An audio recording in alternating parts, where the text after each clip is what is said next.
මම ඔබත් එක්ක බෙදා ගන්න කැමති ඊශ්‍රායලයේ ශක්තිය. ඊශ්‍රායලයේ ශක්තියේ තවත් ඒගොල්ලන්ගේ සඵලත්වයට තව හේතුවක්. නැත්නම් සක්සස් කී එකක්.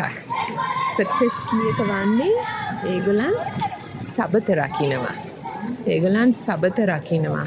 ඔබ දකිනවා මේක තමයි හරි කාර්ය බහුල දුම්රිය ලයින් එකක්. ලයිට් රේල් එක. නමුත් මේ ලයිට් රේල් එක සම්පූර්ණයෙන්ම අද දවසේ නැවතිලා. මොකද මේක සබත. සිකුරාදා රෑ ඉඳන් සෙනසුරාදා රෑ දක්වා ඒගොල්ලන් සබත රකින්න. ඔබ දකින්නවා මෙතන පවුල් එකතුව ඒගොල්ලන් එකට ගමන් ගන්නේ, ඇවිදගෙන යන්නේ, විවාහ නැවුම් කිරීමක්. හරි ඒගොල්ලන් කියනවා ඒගොල්ලන්ගේ ජීවිතේට මේක දෙවියන් වහන්සේ දීලා තියෙන රීසෙට් මොහොමන්ට් එකක්. ඒගොල්ලන් කියනවා මැෂින් එකකට පවා වැඩ කරලා විවේක ගැනීමක් අවශ්‍යයි. ඒ වගේ ජීවිතේටත් ඒ වගේ විවේකයක් අවශ්‍යයි. ඔබ දකින්නවා මේ හැම පාරකම ඒ පොඩි පවුල් ඒගොල්ලන් එළියට එනවා.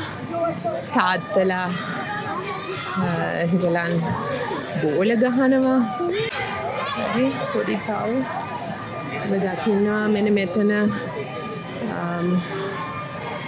කුඩ තියෙන ලස්සන පාරක්. වාහනේ යන්නේ නැහැ.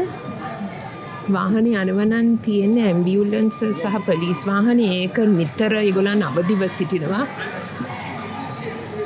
ඉතින් මෙතන අපේ ලාංකික ශ්‍රමිකයන් ගොඩක් මෙහි වැඩ කරනවා. නමුත් ඒගොල්ලන්ටත් විශේෂයෙන්ම කන්ස්ට්‍රක්ෂන් සෙක්ටර් එකේ මේ කන්ස්ට්‍රක්ෂන් සයිට්ස් ඔක්කොම නැවතිලා. ඉතින් අද දවසේ අපිට දකින්න පුළුවන් වෙනවා මේගොල්ලන්ගේ පෞල් ජීවිත එච්චරන් ශක්තිමත් වෙන්නේ ඒගොල්ලන්ගේ ව්‍යාපාර මේ ඔක්කොම ව්‍යාපාර වහලා.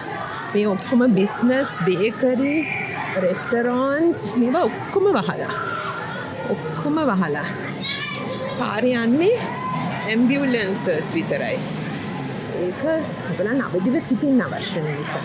මේ බේකරි කඩ ඔක්කොම වහලා. මේ රෙදි කඩ ඔක්කොම වහලා.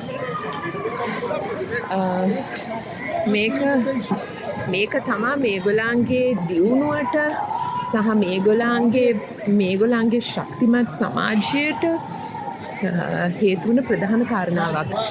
ඇමරිකාවෙන් එන යුදෙව්වන්ද, ජර්මනිය, ඉංගලන්තය, ප්‍රංශය, එතන ඉතියෝපියන් පොඩි යුදෙව් පවුලක් ඉන්නවා.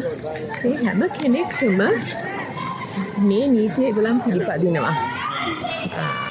විශේෂයෙන්ම මේක මේ රටේ ඒගොල්ලන්ගේ දියුණුවට හේතුවක්. මේ රටේ ඒගොල්ලන්ගේ දියුණුවට හේතුවක් වෙනවා. ඉතින් ඔබ දකින්නේ මේ සබත රැකීම. මේ සුමානෙට ඒගොල්ලන් කියනවා එක දවසක්වත් අපි නිවාඩු ගන්න ඕන. එක දවසක්වත් විවේක ගන්න අවශ්‍යයි. ඒක නොකළොත් අපේ ඒක විවාහ ජීවිතයට, ව්‍යාපාර ජීවිතයට සියල්ලටම මේක ගොඩක් බලපානවා.